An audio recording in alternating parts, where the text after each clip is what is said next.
Hi everyone, good evening.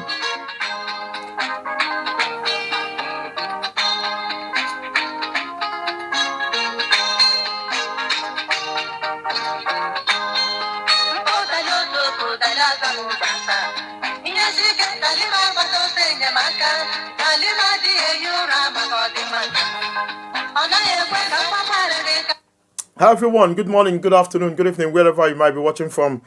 I am Oko Emmanuel Nyekokulaura. As always, I'm broadcasting from Enugu. I never planned to be here today, but there is an ugly incident that happened in popular Ladipo market in Lagos State, western part of Nigeria. And when you hear Ladipo, you hear about spare parts, electrical, used products coming from the USA, from Germany, from Japan. Basically, if I'm not mistaken, Ladipo is known for motor spare parts, auto parts and all that. And it is 98% Igbo. It is 98%. If you are more familiar than I am with Ladipo, you can excuse some of the facts that are not real, or some of the unreal things I say. I am just trying to get you to know a little about Ladipo in Lagos State. I'm sure it's up to 98% Igbo market. And today, our forces of Nigeria, Fulani military, the army of Nigeria, Ndaha Nigeria, they went there and for no good reason, for no cause, for no alarm, they killed 5 Igbo men. 5 Igbo men were killed by Nigerian military, and according to eyewitness, they say, we are going to continue to kill you since you want to have Biafra. And you ask yourself, what is fundamentally wrong with a black man? Nigeria being one, how does it benefit the military? Nigeria, how does it benefit the police, the road safety, the civil defense, all of them? If you think you are suffering as a normal Nigerian citizen, what about the police? Their families are living miserably in police barracks, in military barracks. And if you ever die in the process of serving Nigeria, they are going to do nothing for you. Your pension, your gratuity, every dividend you should get as a defender of your nation, your family will not get. And in the end, your family will be thrown out of the military or police barracks for fresh servicemen or servicewomen to take occupancy or to occupy where you are living. What is wrong with Nigerian military? You live in Japan, you live in Korea, you live in South Africa, you live in Burkina Faso. How many times have you seen your military, your Air Force, your Navy, all of them? How many times have you seen them on uniform perambulating? Why are Nigerian military killing Igbo people? And why are Igbo senators and governors, those in House of Rep, House of Assembly, why are those who perpetuate, who carry themselves, those who parade themselves as the Igbo hierarchy, why are they keeping quiet? We are talking about blood of 5 fathers, 5 brothers, 5 uncles, 5 Igbo blood, wasted, their dreams dashed, their vision crushed, all the aspirations they have in this life cut short by Nigerian military. I have never heard that in America, that the Navy SEAL in America or the Marine na Faputa na New Jersey, mo na Washington, je kubande madife. Ama mi figo nyame na South Korea, ko puta na street, si onye na gare nwa ameba wo jump. These things are happening only in Nigeria. Those living in Ghana, I don't get a military Ghana rapo their Air Force base or barracks. Putana harass people. And today people are saying that military of Nigeria, Hana Abiana Ladipo, Hagolife, After 1 year or so, they will come back and see if any father. And if you try to ask questions, intimidation is going to come. They kick you, they beat you, and nobody's going to do anything about it. And they say that the PRO to the leadership of, I think, head of that line in Ladipo was also killed. He was among 5 people who lost their lives today because they live in Nigeria. And some of them there are crying. They are making gestures. They are saying that Biafra should come, that Biafra is the only way out of this nonsense. Let me also tell you a quick story. But before I do, I appeal to you, please, host a watch party. Click on share. We want the idiotic governors to see. We want the useless senators, hands of all the politicians in Igbo land. We want George Obiozo to see. We want Jim Nwobodo. We want Ikedo Hakim. We want all of them. Sam Egwu. We want all of them to see. We also want to see Nyanwodo and the brother Okwesilozo Nwodo to see. We want to see the men of God in Igbo land. All of them. Those who are promoting one Nigeria. Those who are scared of telling Nigerian government that they are murderers. The only way they can see this message, this grief, this pain, this anguish, this anger, this inhuman act that continue to happen, if continue to go on and on and on, it's for you to share. Host a watch party. Copy the link to your friends on Twitter, Instagram, WhatsApp, Messenger. Tag people you know, the prominent people, the middle class, the poor, the wretched, anybody. If you know any man serving in Nigerian military, please tag them. Tell them that we're cool. Go for what defend you do me at this point. You know, you say the truth, you die. You don't say you die. Why would I be preserving my life so much? Whereas there are people who cannot talk, people who cannot see, people who cannot reason. All their hope lies in people like us to step up in critical time. And this is a very difficult time. There is a place in Enugu called New Artisan. If you are going towards Goshen Estate, those who are conversant or familiar with Enugu, you know New Artisan if you are going towards Goshen Estate. The entrance of that place was conquered by Fulani herdsmen. It's been taken over by Fulani. Fulani people have taken over the entrance of Goshen Estate. And at some point, I think 4 or 3 years ago, Fulani herdsmen killed a policeman there. And the Igbo people say, yeah, this is the height of it. We're no longer going to take this nonsense. You must leave. It was so big that Rabiu Kwankwaso, former governor of Kano State, had to come to Enugu to meet Enugu State governor. Rabiu Kwankwaso, Senator Kwankwaso, former governor of Kano State, had to come to Enugu, you know, under the umbrella of PDP to talk to Enugu State governor. And after that trip, nobody was talking about attacking Fulani herdsmen again or Fulani militia, Fulani killers. But I can assure you from now till next month, no Igbo governor is going to say something. No Igbo governor is going to go to Lagos. You know, leadership is about loving the people, dying for the people, putting your life on the line for the people, not running 30 Toyota Prado, not answering Buruburu, answering Papando, answering Kenkana Babuliobia, Apokuodike. You know, it's not that. Leadership is that I am a senator in Igbo land. And this thing happened, I will take the next available flight to Lagos.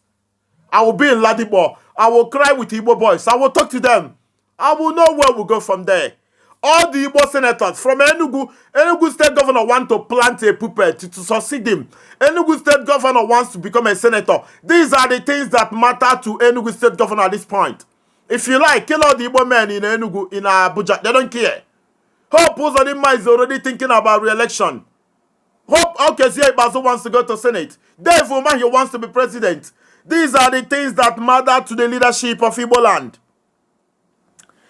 Rabiu Kwankwaso was quickly to come to Enugu. He knows that the people in trouble in Enugu are his people. But I can assure you, Igbo leaders do not care. 5 of them are in the mortuary as I'm talking to you. It happened in Ladipo Market in Lagos. 5 Igbo dead bodies. Unfortunate, uncalled for, avoidable. And the military said, you want Biafra, we are going to kill you since you want Biafra. You ask yourself, what is wrong with black people? Who caused our people? I've taken my time to analyze our people, to criticize, to encourage. There is no way, there is no manner of approaching issue. There is no manner of reasoning. There is no measure or precaution that I've not taken in analyzing the brain of black people from Africa. especially those in West Africa. Nigeria is a case study. In Nigeria today, a typical Hausa man, when you feel you don't have a life. In your Bambilala. But you are ready to die for a man who be your senator. A man who zulu 30 billion naira ga-eji make ka eboro mmadụ. Ị nọ na akwa Bambilala nyenim kobo. Ị na-anụrụ kwankwa sọgụ. Ị na-anụrụ T.Y. Danjuma. You are fighting for a man like Erufai. You are fighting for Ganduje. Manibo Bambilala. You don't have a life. That is why we are where we are today. And Nsukka man is governor. He's not doing anything. Nsukka people are willing to die for him. He is not doing anything for you. Hey, it's my brother. Hey, it's my sister. This actor from here, she's from there. They are from there. It's reason why we will never see light as a people. That is why I've continued to say, so far Nigeria is concerned, there is no light at the end of the tunnel. Only few people here can come out and say the truth. A lot of us, more than 98% of us are foolish, are liars. We are overwhelmingly stupid. Let's go to the phone. Let's go to Lagos. I want to entertain more calls from Lagos. We need to entertain more calls from Lagos. Hello? Good evening. Caller from Lagos. Good evening. I don't know if you can hear me.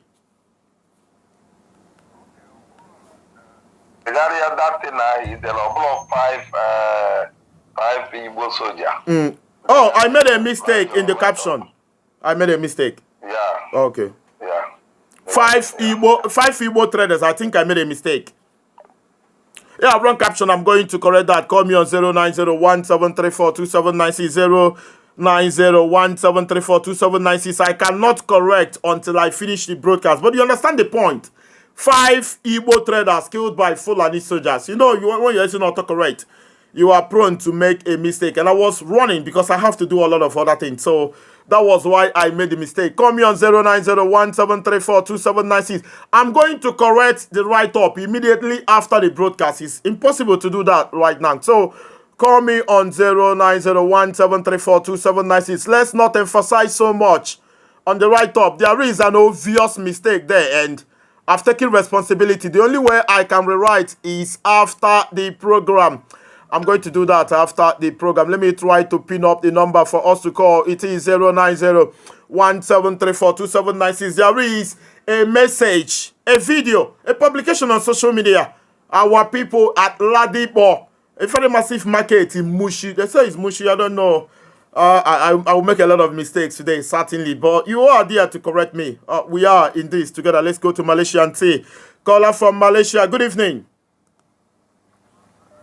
Hello, good evening. Hello? Good evening, brother. Yeah, good evening, brother. Thank you very much. Yeah, this is my first time calling you after many trials.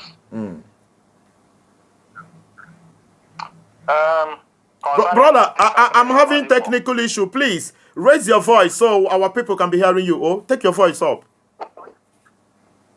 Okay. Concerning what is happening in Ladipo.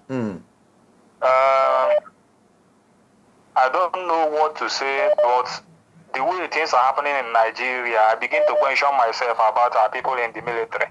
And not only our people in the military, I'm questioning the whole Christians in the military. Like, how can you be a military officer from Southern Kaduna, from Middle Belt, from Southeast, from South-South, and Fulani people that are not up to 16 million in the whole of Africa, are trampling upon us? What are we afraid of? And our governors are paying homage to them. You know, they know the kind of power we have. That's why when they saw the meeting of the Southern Governors Forum, they begin to be afraid. If we can unite, who are Fulanis? If we can unite, who are Fulanis? Why are we? Sometimes I begin to question myself, what is wrong with Uzodema? What is wrong with Ugwani? They do not care whether we live or die. I don't know. The Fulani people, they don't even care. They do things with impunity. They don't know. They break laws in broad daylight. They don't care about hiding their leakages again. Brother, let me tell you. To tell you how useless our people are. all these people that are in power and impunity is taking place. If they come out again for election, the same Igbo people are going to vote for them. I saw a video, brother. I saw a clip, I think last year. Oh, when Dana Bo or Hanez and Igbo na Lagos, Igbo na Lagos. Hana go Egusino Buhari gachi. That was when Buhari was asking for re-election. Igbo people in Lagos were campaigning for Buhari, and all of them were Habucho Bure, the Naku na Abegu. Hasino Buhari gachi. Na Buhari Bonyen Zopota. And these things are happening. Unbelievable. It is unbelievable. I don't know where we go from here. Thank you very much, brother from Malaysia. Somebody at the comment section should confirm.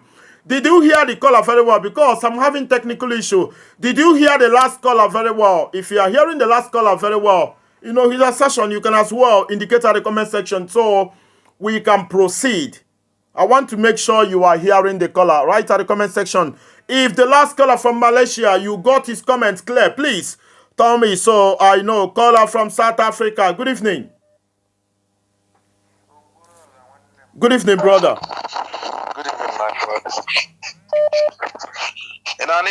I can hear you. Go ahead.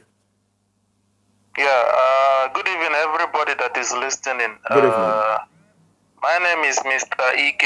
I'm calling from South Africa. Thank you very much, Ike.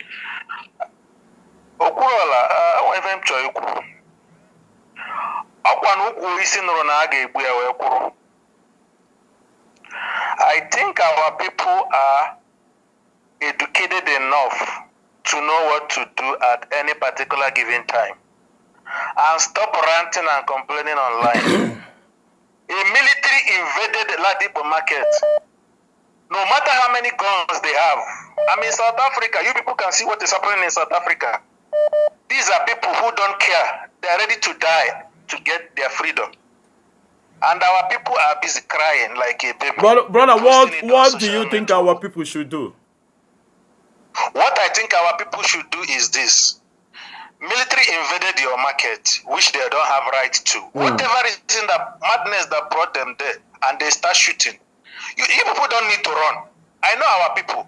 Blood them, ambush them, burn them alive. Brother. Oh, this nonsense should end. Brother, it will not. Brother, it will not. I disagree with the advice. No, we should stop. Telling our people in Lagos. No, brother, no, it's not right. I tell you the truth. If our people try to retaliate, they will kill up to 100 here in Lagos. Brother, why are retaliate in Lagos? You are telling no, it's not right. It's not right. No, you are right. No, you are right. You are in right. Lagos.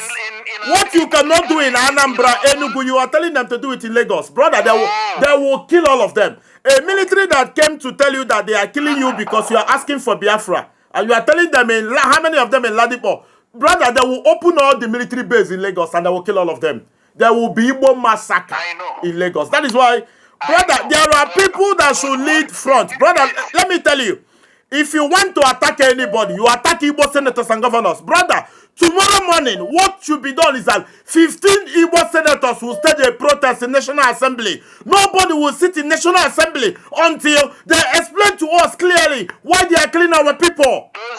Any senator that doesn't do that should be killed. If you are telling me that we should kill Igbo senators, it's okay. Okay.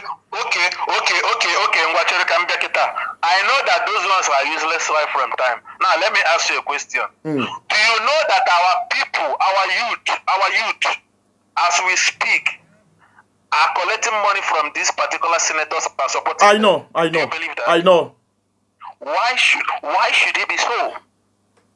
Does it mean that everything is about money? This is why they are killing us. Brother, Anambra election. Listen, brother. The same people you are asking to fight back are the same people who collect money from politicians. Brother, Anambra election is going to happen this November. These people are sharing billions of naira. It will continue, obviously. This suffering should continue. It will continue. It should continue until they rise up. Until they say enough is enough. I know our youth are strong. And when they say no, no is no. I never know our youth to be coward. In the whole Nigeria, our Igbo youth are the strongest.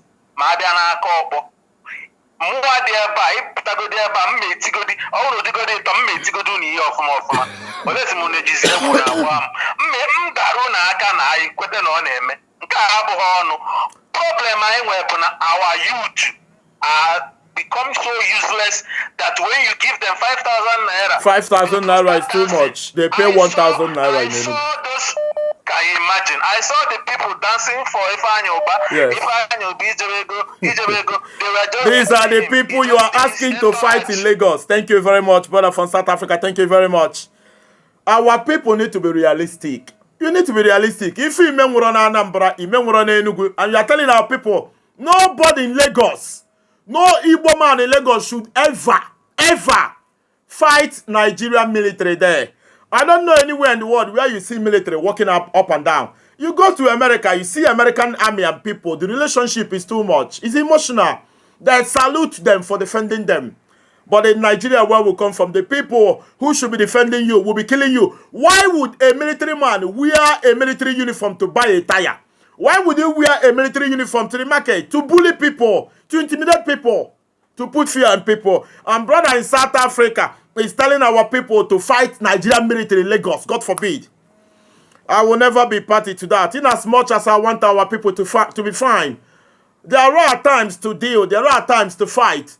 We have 15 senators in Igbo land. We send them to Abuja. They collect a wardrobe allowance. They collect feeding allowance, woman allowance, a shower allowance, all the allowances, the thinkable and unthinkable to defend us. And they are obviously not doing the job. I told you that Fulani people and Igbo people, they had a provocation in Enugu, and Senator Rabiu Kwankwaso came to Enugu to meet Enugu State Governor. And Enugu State Governor is a good negotiator. He's a crook. He was able to wither the storm. I don't know who he bribed and who bribed who. And tomorrow morning, you'll be thinking that our people are going to do the same. But obviously, they will not do. Rochas Okorocha is a senator. Any Naya Baribe will obviously talk. Theodore Oji is there. Oji Zokali is there. Chimaro Kennaman is there. Chukwu Kotaz is there. And one of the most foolish of them all is Ike Ekweremadu. Ike Ekweremadu is a senator. And Ike Ekweremadu is in Abuja. Ike Ekweremadu is willing to throw up to 1 billion or 10 billion. Any amount of billion to ensure that he becomes governor of Enugu State in 2023. And this is what matters for Ike Ekweremadu. Whether Igbo people live or die, they do not care. There is a caller here. Brother, good evening. Hello, good evening, sir. Good evening. One nebe ki se akpo.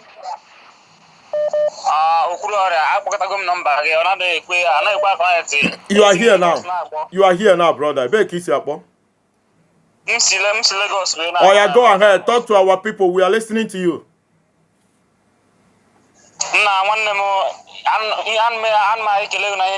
Thank you. Thank you. Amaro.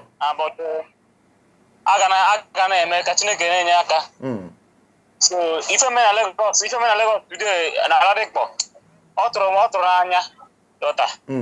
Otronanya, Namado 000 engine since over 1 year now. Mother's engine, Biaka exchange or check on the army. Child.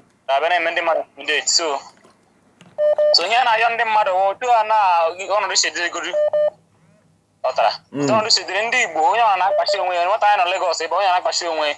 But I am anything email, They should be very careful. They should be very, very careful. Brother from Lagos, thank you very much. A brother in Lagos is saying that our people must be coordinated. They need to make the right calls and make the accurate decision. Because they are looking for reasons to kill. I made it clear according to the commentator on that video. He said that they say since you want Biafra, we are going to kill you. We are going to finish you. So, if you are in South Africa anywhere, telling our people to go and fight Nigerian military in Lagos, you are on your own. And I will never be party to that. You know, we need to be reasonable. And we need to, rightfully so, we need to be. Hello, brother. Good evening. Good evening, brother. Hello? Good evening. Good evening.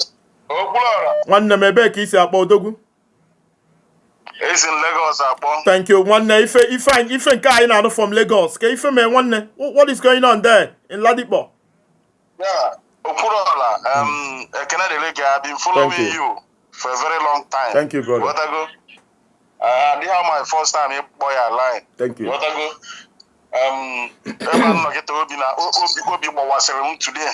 I was supposed to be in that market today. But unfortunately, I later sent somebody. I have brothers, I have cousins, more clearing agents. Yes. I work in Lagos here. I have importers there. Yes. Line today. They later begin to call me back. But I go, can do that again. Ebe anyị nọ na ihe adị ogologo ndụ nwe ihe ya emeghị onye eziokwu ka ewu ụmụaka gị ọtọ na-agwa ndị be anyị eziokwu kama ndị a na-azọ mara na a na-azọ ha. That is the problem. Ofu ihe nchọ ka m chọrọ ikwu kọra n'ụlọ ọnụ m mụ bụ onye Enugu steeti nwanne mụ bụ onye Oji River onye Ugwu Ọba to be precise. Ọkwa ifuru ihe a na-eme ọ bụrụ na Igbo amụrụ anya eligo m ugwu Hausa jee obodo oyibo bie na Middle Belt onwe ha ebe afọ anyị n'anya ndụba anyị it is high time otu blọg m na Facebook ihe adara taa takwara m anya mmiri onwe ka anyị esi wee nụsa ndị amịọ because ihe ịnụsa ha ọgụ ha jighata etiata ha gbakwa okwu. Our senators and House of Reps should sit up now. Some people, some military hierarchies, they said they go have those videos. No comment yet. Nobody reply, man. Brother, Oburu ni Igbo. Brother, let me tell you, Oburu ni Igbo may ife kwesi ime. From now till Saturday, military ahụ bịara na dịkpa aga akpọpụta fanini, aga parade ha niile. Igbo senators will say that man. If I had a illegal deal, and they should name them one by one, submit their name to the barracks embassy. I watched the other so many videos, and he had the OP Mesa, and every OP Mesa they went number. Every of their talk they went number. They should fish them out. I will do my own little way I can do. Then they should lock down Ladipo Market. Ladipo Market should be shut down until it's 1 week. Yes. Because of course Sunday when Azwafia, Yoruba Azwafia, outside country, Cotonou, Mali, Senegal, they should lock that market until those stupid military men are being provided. Thank you very much. Thank you very much. Thank you. Thank you very much. And if Igbo people are to do the right thing, I'm sure from now till Saturday, those idiots are going to be fished out. Let's go to the UK and say, caller from UK. Good evening. Yeah. Good evening. Good evening, one. Yeah, thank you very much. Thank you very much. Thank you, brother. My brother, Igwakwaga Ezoku. Obuna yesilokwa na yesilokwa ebe anu anyị no wee pụta. The next 20 years, Igbo ya bazna voicemail. Honestly. Igwakwaga Ezoku. Igotago, Igbo ya okwa just our set. Nda mochana Igotago maybe early 80s. I got na because oyo obra na agbazikwa ọsọ na bai. Oye baraka ọsọ na ọ na-agba ọsọ. Mgbe oye obula agbazikwara ọsọ pụta mmụọ nwa. Ọkwa ikaba nka sọgụwa na ụmụ gị nọzikwa na outside. Yes. Over time ọ yeruzi ọ bụrụzie ndị agadi and na anyị ka na-ekwukwa okwu anụwa bụ maka na any day ndị ugwu kinyikwere si na fachọ ịbịa werekwa anụ bai ọkwa dị same okwu anụwa anyị na-ekwugharị ka anyị ga na-ekwukwa ọkwa ya pụtakwa n'ịntanetị na-etikwa mgbe na-asụkwa ụwa nụrụ fewerukwa ihe a chọrọ iwere okwu anyị ga-ekwu okwu mana anyị na ha ekwu ya kịta anụ onye ọbụla agba nkịtị dimkpa niile onye ọbụla agba nkịtị udiri ife a mere na ala Igbo ọkwa ya mere duru n'ọsọ abịọla abịa jide ndị be anyị wee na-egbusisi na-atụkpu esi fa na lagoon ọkwa egbugide mgbe ahụ Juyo ka bụ chairman ndị ọmata ọ Juyo bie letters wee sendizie boys ndị ọmata with laws wee je fight ya out. Ndị niile ndị Igbo niile ọnụ ji wee ma ndị nọ na Lagos ndị ahụ kacha wee bụrụ the worst maka na fa weche properties ebe ahụ maybe na ọwezie ka isi wee kewezie kịta n'ụwa wee nabazie na brother if you go towards a Chevron if ndị Igbo nwere there if ụmụ Igbo nwere na Chevron you won't believe it and that is why we are finding things difficult. Some of them fathers to the Igbo. Some of them are maybe once or twice, maybe twice, highest thing twice in a year. famaro di befa so ị na-ekwu okwu ka nekwe ihe dị n'ụlọ fada aghọta fọ na ụfa ga-alọbikwu disef ka ekuchie ndị Igbo ọnụ until osufa n'isi anụ ọrụ echi kịta anụwa nweozi anyị ndị Igbo anọrụzi otu anụwa ndị Fulani nọzi anyị ma nwe ogwu na brother. Thank you very much. Thank you very much. My brother. Thank you very much. Thank you. Something is fishy about Ladipo market. I'm sure in the last 2 years, a report go fire outbreak in Ladipo up to 3 times, if I'm not mistaken. At some point, I think late last year, Igbo businesses in Lagos now and I was waiting for people to run a proper investigation and understand onye na-eje amụnye afọ ndị Igbo ọkụ onwe afọ ndị Igbo na-agbagharị ọkụ, especially in Lagos State. And Ladipo is the most targeted of all places. Where do we go from here? For those of us who are just joining, there is a video circulating, saturating social media. A video that Nigerian military came to Ladipo over an engine issue. No engine go na 2020. And then they came back. A man natural refund also, and they sell as if an obrona case and in the process, in the midst of argument, Nigerian military and 5 people died. 5 people lost their lives today. 5 brothers, 5 fathers, 5 uncles. They are currently in the mortuary. Let's not take it only in Lagos. If I am Igbo, nwoke na nwoke ga-enwe okwu, mmadụ na mmadụ ga-enwe okwu. Onye nke a maka onwe onye ọma na military barracks, onwe onye ma na 82 division, onwe onye ma na Air Force na Ababa. Gbarụgboje na Air Force je Korea na onye amega ife. Ndị amị buru moto bịa jide onye a gị na nwere issue akụbi ya ife. Ife a adịrọ mma. Ọ bụrụ so na Lagos ka ọ na-eme na Igbo. Gị na nwanne gị nwee little argument, onwe onye amị o ji nọmba ya, ọ kpọọ ya na phone. And onye amị je training. Di mo ya wodi. Ịrapụ barracks, rapụ ọlụ ọ na-alụ, training ọ na-eme, bịa tinye aka na civil issue. Nwanne na nwanne mere ihe nke onye nke a ji onye a 50,000 naira. Onye a ji nọmba ndị amị ọkpọghị ya na phone. Ife a na-eme na Igbo everyday. Anyị na-condemn ifụla, anyị na-condemn ihe everywhere. Ife a mee na Lagos na-eme na Igbo, maybe nke a na Igbo akpọgbubere mmadụ. Ndị amị na-abịa na civil issue, jide mmadụ, kụba mmadụ ife, melụọ ya arụ, lọkụọ ya na barracks. Because onye nke enwere mmadụ, onye nke a ji nọmba onye amị. These are some of the things we need to change. In fact, enwere anything governance. Enwere ife na-emefu na Nigeria. Nwe feeling that na-enwe governance. Na-enwe certain people na-preside over the affairs of people. Why would a military man? Ọ dị ka ebe gị na mmadụ nwere okwu na America. Ijebe nke ndị US Marine, ka ije na Navy, ka ije ebe eje kpọọ ndị army, sifa na onwe chọgo okwu. It doesn't happen anywhere in the world. That is why a lot of us who have foresight, a lot of us who are visionaries, a lot of us who are analysts, who continue to say that Nigeria is not a country. Nigeria is not working. There is no characteristics. There is no feature of a country that is progressive that you see in Nigeria. Feature of progressive countries: law and order, sanity, electricity, road. You have good school and all that. And secondary things you see is basketball. You see basketball school. You see gymnastics school. You see dancing academy. You see judo school. You see lawn tennis academy, table tennis academy, swimming academy. These are the things you see. There is nothing functional in Nigeria. Absolutely nothing. Nothing at all is working in Nigeria. Let's go to UK and see our brother from UK, Brother Charles. Good evening. Brother Charles, good evening. One good evening, brother. Thank you very much. It's a shame, brother.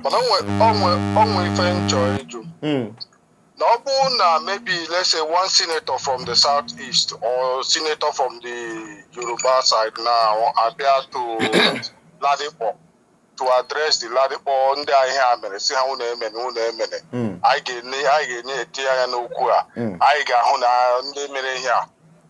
because Ozuru, is it enough to say something has been done about these people who've been killed?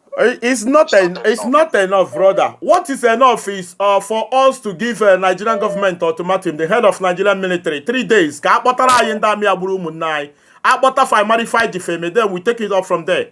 If we don't get them there, nothing is done. First of all is to apprehend the people involved. Monye Borofama, the military, they need to apprehend them. And I don't want provocation in Lagos. Brother, nda sinanda me guarafana iyeja bobu have makahacho Biafra. If you go back to Ladipo to make noise, brother, by the end of the week, we might have up to 100 bodies in mortuary. And I don't want that to be the case. We are into damage control. We want to get justice, but we need to be very critical. And you go and fight against them. Brother, I'm sure there are up to 2 or 3 military barracks in Lagos State. They are going to open all of them, and they are going to show our people the shortest way to hellfire. And I don't want that to happen at all. I don't want that.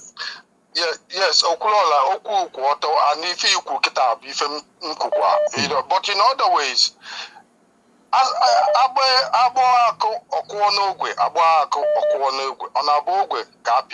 No. And the Bosonia to Wali engage well one near fully. Go for it. Esim Kuketana, Umuloni Igbo, na Maro Odeasa Apple.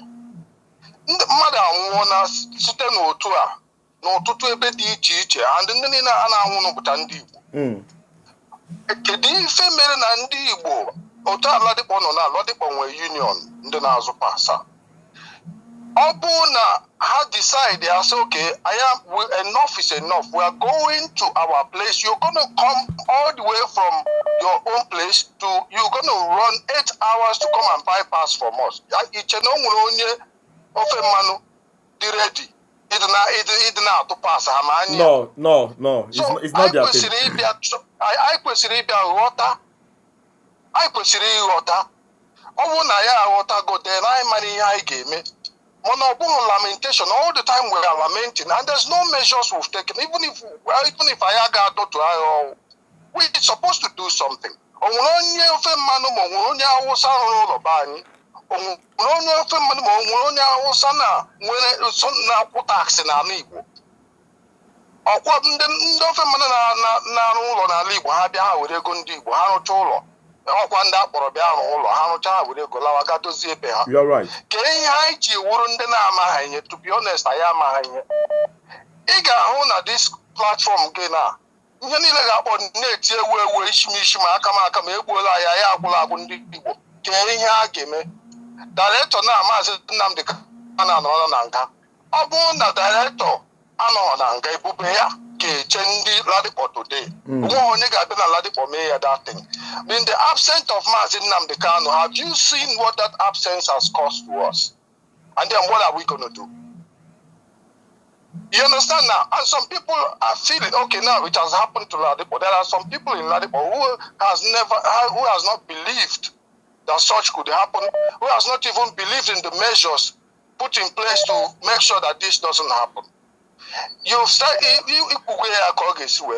we have to take the vengeance to the senators. We have to take the vengeance, the grievances to the governors, especially from the Igbo communities, from the Biafran communities, so that they know how they have to represent us. Because it is okay, it's going to be looked into. It will not produce the people who's dead. And that will be the last thing they will say.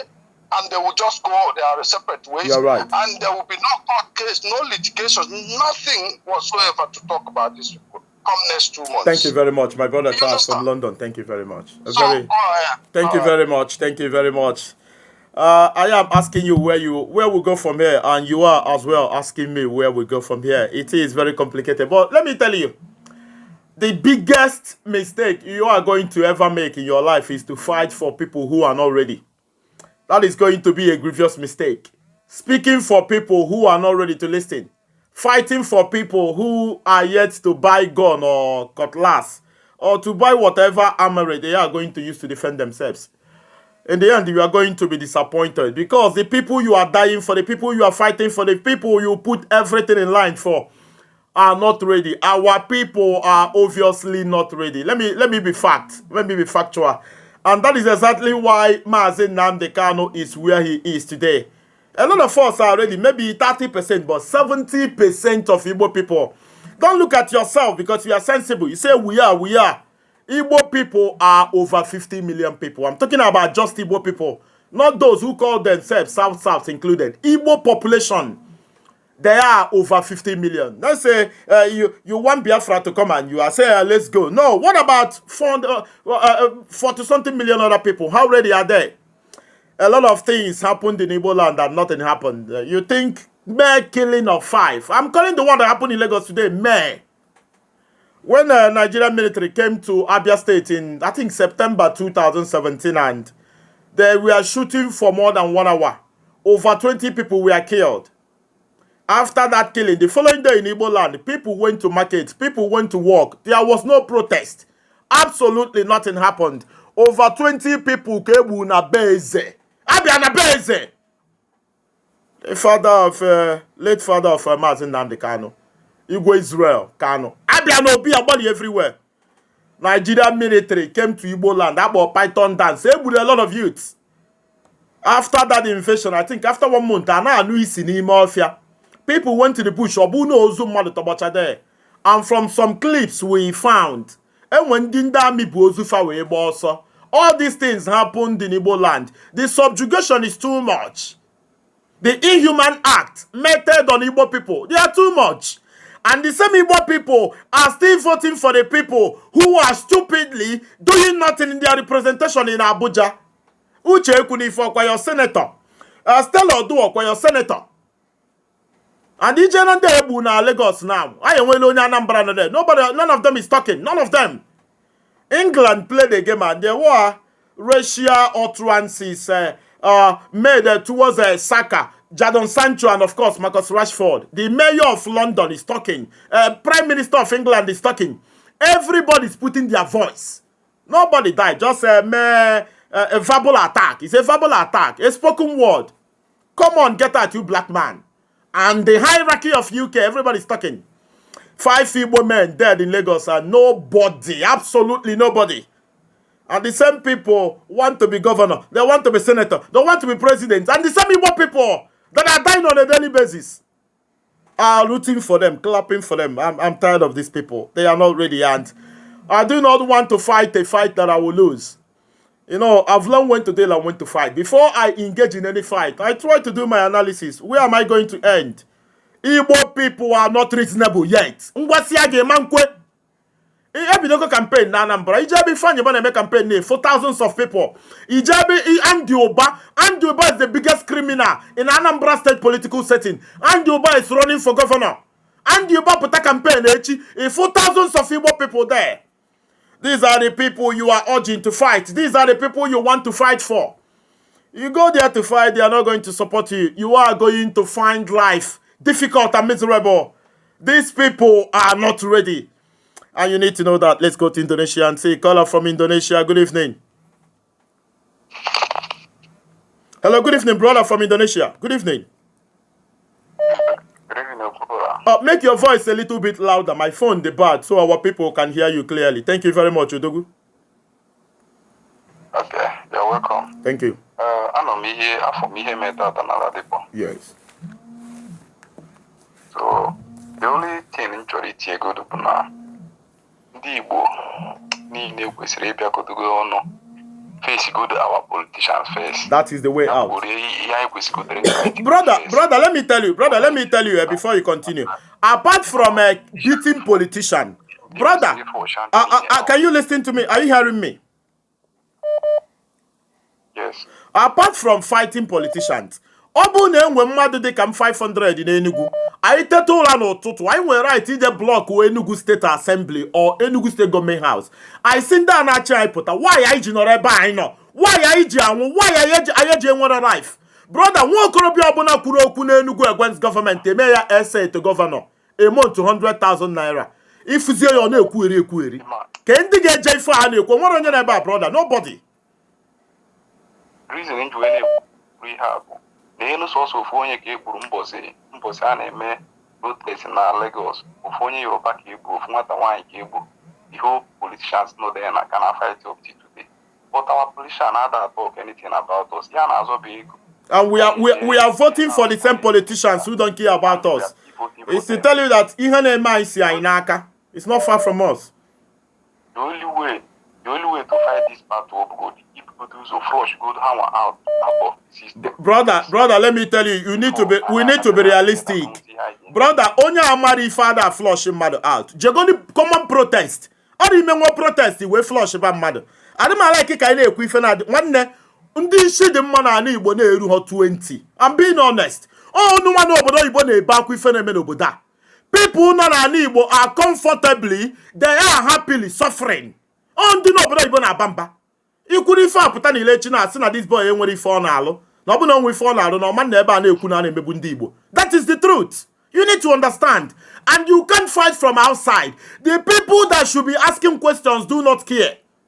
And they make people assassinate in Enugu now. Nobody cares. Any news the contrary to go to Enugu state government, they will go you wouldn't know or hear anything about it. So nobody's flushing anybody. These people are not ready. They're going to enter say I'm an answers now. Or people can compromise their answers. These are the people you are telling to go and fight. Upon all the lives lost during NSAS, Maduko Binarego constitute a nuisance. The reason because of all those politicians. This law in your Mbaka, overall social Kenya, that's what all that our politicians in the Jalia, how about the hidden at those things made her the book. He said they didn't land the Kana and our Nikumaki, Umugo, politician and Ibuku, now process of phone. This is brother enyegomu okulora slot ndị Igbo amara ife onye ọbụla na-achị na ala Igbo a na-emere ife kwesịrị ime anyị kwesịrị ije block ya si ya ọga how far oge emere nta so ọmụnwali di protest to Enugu State Assembly Edward ụbọchị pụta na-eme ka onukwu ọ dị powerless ofu youth bịara fu na iwe na-ewe anyị for our population na-atụ egwu. The same people went to back a put up ego bunye some people ahasa enter same people na-eji phone for putani iro na Igbo na aga o maka ndị nwuduru na NSAS and today nobody remembers them. Brother, that day enwe Lekki massacre, that was the toughest day na NSAS. Ekwesi ka onye ọbụla na-eme that day observe echefugo ife niile nwụrụ. My very good friend Chizoba onye Nsụka ka ọ bụ ọ nwụrụ na Lekki that day. She was there asking questions of Nigerian government nwụọ onwere onye jesi nne ya sorry onwere onye mo ebe ono nke ya agwugo. And these are the people you want people to go and die for. Sometimes I pity Maazị Nnamdi Kanu. Nsi na obu na nwoke mmesigo Maazị Nnamdi Kanu nsi nwoke azukwa n'ike. Rapụ ndị a brother. You can liberate people who are not ready. Ndị be na ọkwa na-ekwu na mmadụ sabotage Maazị Nnamdi Kanu. And make a publication one of our brother ekwu. And ekwu na as I'm talking to you na anwe ndị na-azụ onye ga na-ejide ego ndị IPOB. Na na-azụ mana UK, mana Germany, mana USA. Nwa unu nọ na nga. Nobody is talking about 26th of July, what is going to transpire on that day. If I na-azụ leadership, onye ga-ejide ego and all that. Is it not rather shameful? No, my brother. The thing is very, very terrible. Thank you very much, my brother from Indonesia. Thank you very much. People can only be free when they are free, when they are ready to be free. Onende ba ino na iwe go di Mandela. Ipo ite go di Mandela. Bota ma Desmond Tutu. Bota ma Gandhi. Bota ma Lee Kuan Yew. Bota ma Washington in America. Bota ma nwoke ese na dollar Benjamin Franklin. I'm talking about freedom fighters. Jane na Uruguay. Bota their former president Mujica. Bota ma Dilma Rousseff. People who had first-hand knowledge of liberation and all that. Kenneth Kaunda, former president of Zambia, may he so rest in peace. They are going to fail. All of them are going to fail. Our people are not ready. Many times. Na this boy enwere ife na-alụ. Na obu na onwe ya na-alụ, na ọ ga-anọ n'ime ahịa na agba mbọ. Na ọ karị nọ na-eme nkọheri. They say you are stupid. Ndị na-ekwu maka ọdịmma n'Igbo bụ ndị n'obodo oyibo. Ndị a na-ebe a amara ife akwụcha gị Nnamdi Kanu ka ị ga-eso nwanne campaign ruo 2,000 naira. It was 2 months ago when they say Enugu East rally for Buruburu or whatever nonsense those idiots did in Enugu. Ejere man Nsụka man Kanu bayo nwere ebe eje na Enugu tinyesie 608 moto eji ebu onye ọsọ na tomato na ose from Oraifite to Onitsha every morning. Oh ya ka eji weje butecha ndị nna anyị and onye nke ga-apụta oje mara akwa ọ mara ukwu akwa eji agba egwu na village 2,000 naira ebute fa n'Ọkpara square na Enugu ha zuzuwaricha de enyefa 2,000 naira ifebe a na-anụ ọgụ Enugu ka enwe ndị a na-akpọ political rally mobilizers. Ịchọ ime campaign na Enugu you need mmadụ 10,000. There are individuals you go to ekwu ofu ụgwọ je kpọta gị ha nwere contact na UNEC Nesut, all the schools in Enugu. They go there and they are going to work with our students' union of the university. And they are going to get you as many idiots as possible. Let's go to Germany and see. My very good brother from Germany. Good evening. Good evening, Okulora. Good evening, brother. Step away from your listening device. Oh, Odogu na Hamburg. Is it okay now? It's okay. Go ahead. Oganiru. Yes. Okulora, actually, he contribute na Okay. because actually, bet me, he got tomorrow. Adala de boy, I forgot Nandi will get a chop. That is the problem. Good. Okulora, ever hence, come where we walk on the Aquan 18, Mazina and Kalia Lota, Olotago. Kedi hene mezina. Kedi hene mena. My brother, I'm really not I didn't surprise him on merit today because all the bumpune me. But undi fulani a finish go Nigeria. But I finish go Nigeria. So my own now. Ndi bo wiki kwesiri imari ife muti ife kede ho ga cause anyị isi ka ha pụrụ ha be ha pụrụ Lagos a buru afia niile maladi ba buda ya na ndịda ndị a chọrọ anyị bịawa na Onitsha chọrọ anyị bịawa na Aba. I don't know how I will put it. I don't know how our people. Okay, one guy muna anyway serious problem here. Yes. Muna anyway serious problem muna anyway. Akwa he gbasara ihe na mere depart. Osun na mazina de kado me. Nyo na depart. Mazina de kado onu kwa n'ime ngana. Okwa onye nwanziziri ndị mmadụ ha je na ala dị boje. No. My brother, asim kwuo, But you could now. I'm not people going to go about. I got no way when you're just not going every morning. That's some concept. And you get slot. That is why some people compromise. They not official. They buy the very stupid. They buy Amarife. Look at all the so-called leaders, Igbo leaders. You will see they will not talk about this thing. They will not talk about it. It's a shame. Very shameful. Thank you very much, my brother from Hamburg. Thank you, a very good man. Our guy Edwin from Hamburg in Germany. Thank you very much. Our people are terrible. Our people are not. Edwin said something. Our people will probably open market tomorrow in Ladipo. I gave me Ladipo tomorrow. So if they don't open Ladipo tomorrow and do their usual, their routine, then I will know that they have changed. Caller from UK. Good evening.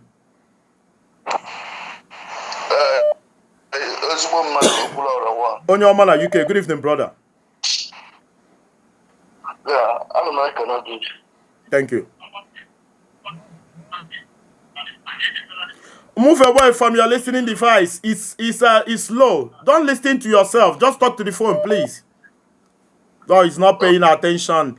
He called and he's listening to the program. The phone conversation is faster than the video. So if you are calling me and you are looking at the broadcast, you are going to be confused. I think it's up to 17 seconds or so. Slow. So you should just step away from your listening device and talk to the phone. There is a caller here. Brother, good evening. Hello, good evening. No. A lot of first-time callers today, they don't understand how this thing works. And I'm rounding up already. I am not particularly happy today. Caller from Sweden, good evening. Hello? Good evening. Hello. Wait. Let me pause it. Pause it, please. Yeah. Because. Good evening, Okulora. Good evening. Yeah, that local Kem Sweden. No, tekwana wanyoma. Longest time now. We are here now. Thank you very much. Thank you. Ihe m chọrọ ikwu dịka ihe na-ekwu. Before anything, because good evening, onye ọwụna na-ege. Good evening. Daalụ. Good evening. Ono mara ko yes wala support to this guy because na many because no. Una akpọnye una eso na ndị ya bụ a jobless man because he cannot work. If I'm more occupied than anybody talking. But they don't know. I'm somebody that up to 200 calls a day. You can imagine. I'm going to be president. So I'm just saying in general, our people are marife. Yes. Enwekwa ndị bụ sabo ka ha nọ na-arụ ekere ọrụ weke nke ka ọ na-eme ịma ka esi wee support waya because otu am nọ na side ma enwekwa nke m nwa na-eme mmemme nke ọ na-eme anịnya nwa mmemme nke m na-eme ịghọta biko na ụmụ nwanne m. No, thank you very much. Dịka ihe ị na-ekwu tata anyway first to go do na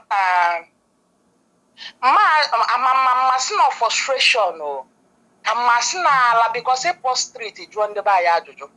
If you under hitch in a harm, I hear no anything in they don't have nothing inside them. And well, I mean, when we could do 98% of educated illiterates. Yes. Only which an ogre on my hen may joy a jiho and a co on a cocoon, only Beramporamo, Chile, and you know. Ihe me na radio pọtat ọ na-emebu eme a na-egbubu ha egbu ọnya ka o ji ada awụ egbuchakwa ha ụtụtụ emepekwa afịa a na-egbubu ha egbu so na na-ada awụ arụgba ahụ ọwụrụzi omenala ha kpọge na omenala ndị Igbo ihe niile na-asị Nnamdi Kanu ọ kwekwara ime ise this opportunity inweghachite anyị Igbo azụ Marokwa na ya will go slave forever. Okay, who this opportunity I miss ye. Nka akwa mbido ebu ebe kwa ndị Igbo. Because ihe niile anu nwa ndị Fulani siri. Oye be hokwa. Ihe na-emekwa exercise. Onye Igbo nwụna n'ugwu Hausa na Lagos na azụ afia stebela even ndị Yoruba na onwe ha. Aya dị na be ha now. Yes. A na-egbu ha silently. But nobody knows. Because ndị Yoruba enwe ha warriors ka ndị Igbo si wee nwe. They are cowards in nature. Yeah, nke ahụ ugodo ka hapụgodo ụtara nke ahụ echi niile ka eri aba nke ahụ kpọrọ ọla. Ị na-aghọta? Ndị Igbo ọwụ nọ kwehuru onye Igbo emepe ha anya now na-akpọ gọvanọ. Anyị enweghị gọvanọ. Nna anyị ha enweghị elders anyị ha nwụgo since and buried. Inweghị elders, inweghị senators, inweghị president. Anything mere onye Igbo na-asị president, governor, this and that. Nna inweghị ro. Kedu mgbe ihe eji wee ma ihe ndị Igbo? Olugbe ha mbụnụ ya eji wee ma ihe. Onye gbuelu ya gbugwara ọbụ ihe Buhari kwuru. Na ya asụrụ anyị na language anyị na-anụ. Nke akwa mbido anyị asụrụ ọta ndị Igbo na ọnwụ na ya ebiri ha ọtọ. A na-asị ka anyị ghara ikwu. Nna m ikwuru m ikwu ha anyị egbu. So it's better na ịnụ ha jiri azụ a na-egbusi isi gbuo. Yes. At least a man nwụrụ for something. Ndị nke gburu kita they just died like cowards. They have families. You know what? Nna egbuo unu na the 100 gbuo unu. Nna ọkwa ifuru ofu onye Igbo. Ebe ofu onye Igbo ọ nụrụ agha egwu na-adị. Amama ya enwesịkwa warriors. Ụmụ nwoke Igbo niile nọcha na Igbo wee wuruzie amụ mmiri. Elu election onye ọnwụ na anala ekoti na 10,000. Na anabaga ego Enugu na Anambra ekewega ego kita. Can you imagine? The people we are dying for. Can you to vote for? 2000 in our Cambo, now from generation to generation. Only book and a book will do that. Imana that 2,000, 10,000 in Anna. Imano your destiny kinele. Every time in a that money, illegal your generation. Last me fele mendi when we squad warriors. It's a shame. I want a muso. I want to pick a Nnamdi Kanu. And I make we a seek. Okay, for all that, I am one wine. Make my last even when we were put up one. At least I'm trying to come off for something. I try to make a coward. We call on your match. I'm with that enough is enough. And it was enough is enough. When I was not governor, no one welcome, no one was not president, no one well. Una of leaders no ne ho. Elechago no chading the tina. Ndi bomo anya. Ayenwe squad warriors. Imokwana wani in ejego mo wani na bagom 21 country no bodo wani na se ho. Enwe heba ne respect. Enwe ho bod Africa ne respect kan digbo. Yes, okay. Ndo charge ya mon, ndo charge ya go sister. Ije na interview ha ya sego. Oh, you are Igbo. Aha, I know you have this, you have that, you have that. Enwe ho bod, enwe ho wa ma haye. Eko onye buzo jisi we mecha se we buru so onye iba so. Ha, ali bi ebuo m. Oskwa ni Igbo onu nde na nna ha nworo ma. Oskwa e de ha. It's a shame, sister from Sweden. Thank you very much. Thank you. No, thank you very much. It's well, thank you very much. One idiot at the comment section is asking me to be careful or I will die or something like that. I think his name is Chima Francis. Idiot at the comment section. These are the people that are reason behind where we are today. You are living like an idiot. You don't have future. You don't have purpose. You are not living life. You are just existing. And somebody put everything on the line. All you idiot could come and do here is to tell me to be careful with my life and all that. Nonsense. You think you are more reasonable than me? Or you think I am scared of dying? And for those of us who are scared of the circumstances, the predicament of Mazi Nnamdi Kanu, I tell you one thing and I'm going to tell you again. Nigerian government is going to call Mazi Nnamdi Kanu for talks. That is what they are going to do. They came to Farambaka, they came to give him slot. Farambaka said that the only slot he could take is the urgent, immediate release of Mazi Nnamdi Kanu. Nigerian government, mark today's date, 13 July 2021. They are going to call Mazi Nnamdi Kanu. Buhari might not be there. You know, he's a man who has so much pride. The level, the caliber, the capacity, the height of Mazi Nnamdi Kanu is not something you joke with. And former DSS boss, his name is Ejiofor, somebody Ejiofor from Delta State, former DSS boss, he made that remarks. He said that. He said that somebody at the height of Mazi Nnamdi Kanu, you don't joke with him. He have uncountable number of followers across the 6 continents of Earth that are habitable. So you should bear that in mind. There will be jiggy and all that. But in the end, they are going to call him. And some Igbo politicians are trying to use Mazi Nnamdi Kanu to get Igbo presidency in 2023. And I've said this thing before. I made mention of it again. I'm saying it again. If at all, if it's possible that an Igbo man becomes president, it has to be from Nnamdi Kanu. If Nnamdi Kanu tell Nigeria, okay, I'm going to suspend Biafra agitation, give Igbo man presidency with immediate alacrity, they are going to do that. But I don't want Igbo man to be president. My problem is not Igbo man being president. My problem is running water. My problem is good school. My problem is good living. My problem is for every citizen to be documented. I want to live like I'm living in Sweden. I want to experience the life people live in America, in Detroit, Michigan, in Delaware, in New York, those living in Manchester, New Hampshire. I want to live such life in Enugu. Ibu Governor Rochas Okorocha otu awune juzo adi n'Imo State. Ibu Governor Anambra State Willie Obiano jeruo warehouse Sina Airport. And that warehouse was the achievement for 8 years. Ifeanyi Ugwuanyi made Enugu a mockery location.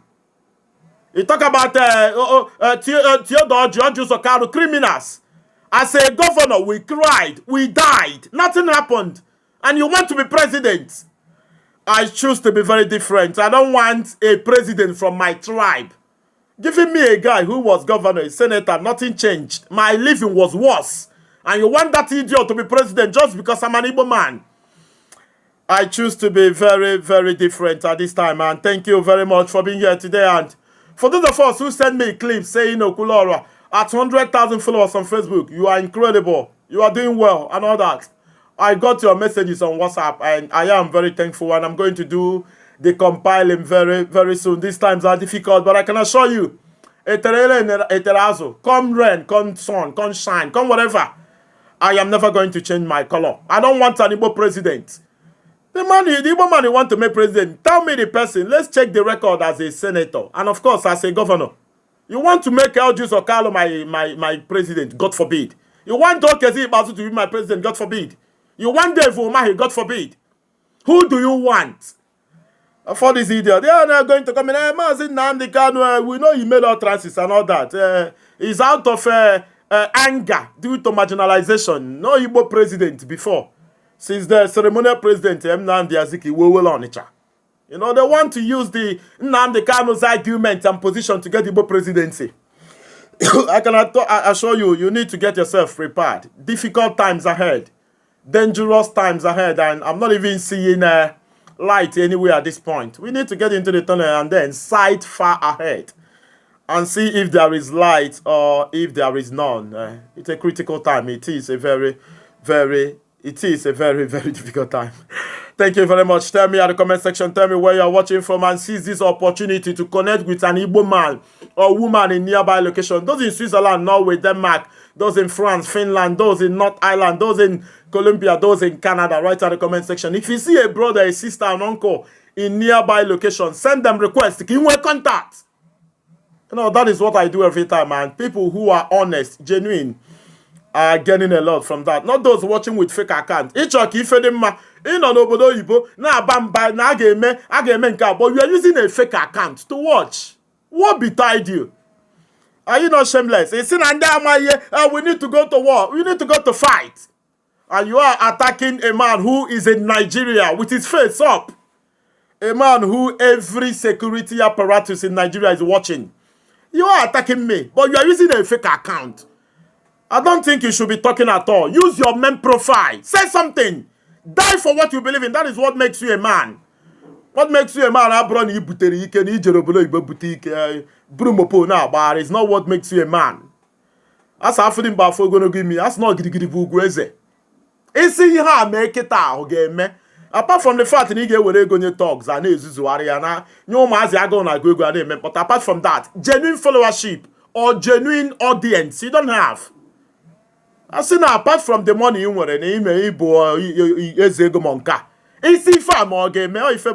put money apart. If you be idiot, do a test on people. Take money out. Try their loyalty to you. And all that is very, very important. I am Oko Emmanuel Onyeka. And I'm rounding up. I'm going to see you very, very soon. And before I go, I should take one phone call. Let's go. Where do we go to? Where should we go to? Japan? Any call that comes in now, I'm going to take, and it's going to be the end today. Let's go to Germany and see. Caller from Germany. Good evening. My brother, Okulora. Brother from Germany. Good evening. It's Mado, my friend. Good evening, my brother. Good evening, like the topic today, from what's going on, what happened in Ladipo. Yes. You know, I put call to, first of all, Ajukwamo, you know. So, but it's like you said, it's very, very unfortunate now. Ayama Beife. Some of us cannot see. Some of us, and when you see London, because I've been listening to this program since almost 1 hour now.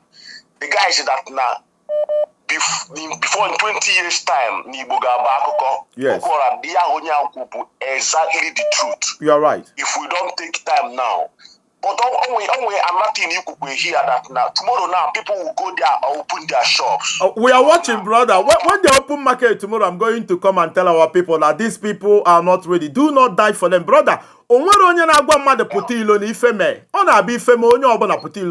is how it's done. You don't wake people up to come and fight for their rights. You talk sense into them, they come out. Mazin Nnamdi Kanu have been on media for so many years. Man, you don't Mazin Nnamdi Kanu they may broadcast 2 times a day. Omen as Sweden no toto of Ifia and Netherlands number. The following day, Ifia and UK, Omeba. How long, brother? For how long? It's too much. These people are ignorant. They are irredeemable, brother. They are. 2 minutes. All right, go ahead. We are the last caller today. I'm just going straight to, because here I'll go straight to people on a comment section near the rubbish here, like you said. Now, Aneku, Ijeneme now, ha continue, ne mention no, Afamazim Nnamdi Kanu. Somebody wrote that now he's looking for his own money. He's not genuine. My comment section that thing.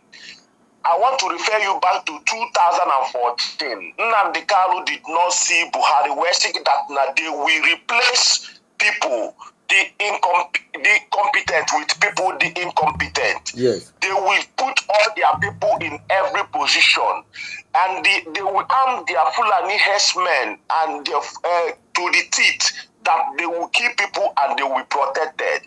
That was 2014. Yes. And Buhari came in 2015. So when you people are talking rubbish about Mazen Nnamdi Kanu for all he has done, only remember that 2014, Mazen Nnamdi Kanu, Buhari is not there to say that maybe not on our tree half affair. So people that are paying you or you're using a fake this thing to castigate this man. This man has done everything. What's the ties? We don't get sensitized. But let me tell you, I have to say this. We have to sit up. Let us wake up from our slumber. Something fishy is going. Ejogona Banes Abuja, mother commit offense. Ozugbo, ihe obori abu Biafran boys. You see? And then I like for mad go engine 1 year. Kamad go engine. Where they could return lawyer after 1 year. And him and he have to go engine. Yes. Onye go last how can you come back to change property ego for 1 year? Engine ego for 1 year. I can't able to Biafra, you will die. This is not the first time they are saying it. Onye get babu mad 5 na Enugu, police transfer here to Kanu. Only here Meria. The same thing Goku, unu na cho Biafra, unknown government. So why are we still calling Nnamdi Kanu name instead of us to wake up and face this thing, not reality? There has already been war against Igbo people. Like our sister from Sweden said, this is just testing. Because when they start, I got massacre more than he had massacre now 1967 to 1970. So our people need to wake up. Ama mega na achị ha ama property ebe ọbụla mpụta anyị karị n'Enugu anyị karị na ebe niile ebe ọbụla Imo State everywhere onwere ebe ọzọ anyị ga-arụ property na abụrụ na Lagos na obodo ndị ọzọ na-develop ya ịnọ na Festac n'anya n'ofe mmiri na Festac extension ịnọ na Benis Hotel na azụ ya n'anya na Festac extension ihe ndị be anyị rụrụ ebe ahụ ibebe akwa ndị na Festac na anyị n'ime Festac ebe 7th Avenue na ihe a 6th Avenue ife ndị be anyị rụrụ ebe a na-ekpochi mmiri na-arụ nke abụlado esetigola bọmbụ dị agbagbuche ozugbo efe eji amụbata sizie dị anyị property niile abụ nke ndị Igbo bịa dị ebe a. When are we going to open eyes? What Nnamdi Kanu mere ndị mmadụ njikporo ya n'ọnụ unu na-akpọ Nnamdi Kanu this of face in reality. Brother, thank you very much. Thank you very much. Thank you.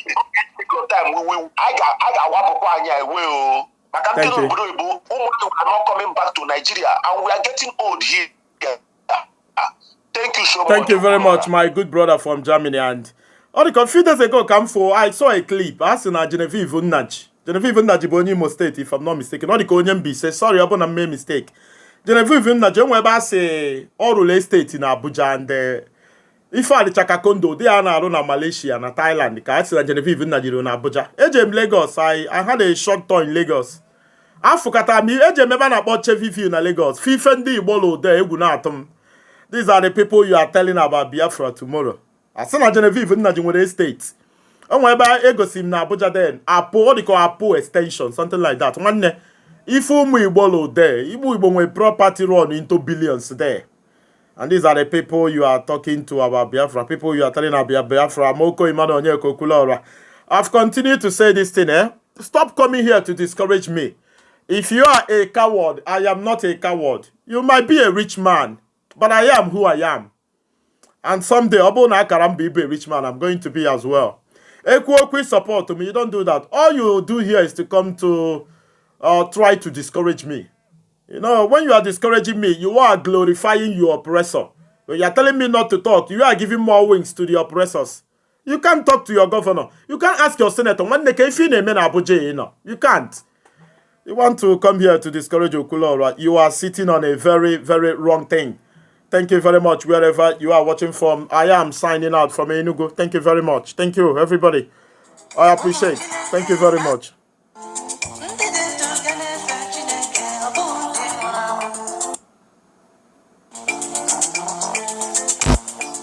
See you soon. See you. I'm done for today.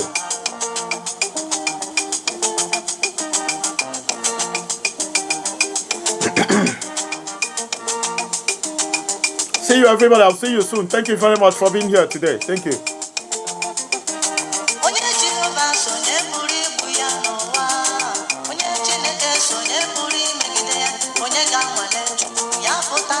Thank you, everybody. See you tomorrow. Thank you. Thank you.